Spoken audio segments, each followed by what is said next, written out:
ilang months na din namin siya tinry itago, and now, yes, we're officially announcing it. I'll be doing a TV series with James Reid. So, it's not love team and all, more of partnership talaga siya because this is his comeback as well.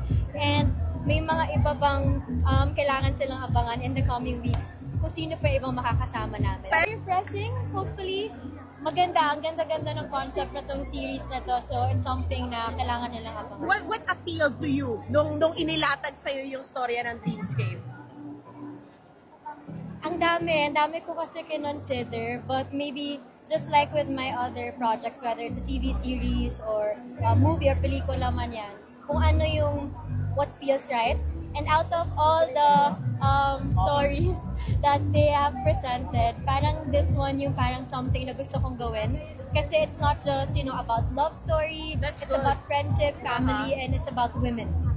And our look test, parang, grabe, who would have thought, diba, na after ilang years, we're both from different love teams, tapos now we're comeback niya rin, tapos wala, posible na talaga ngayon. So it's just exciting, and it excites us even more na ang dami ng possibilities ngayon, whether from a different network or different love team before, walang imposible.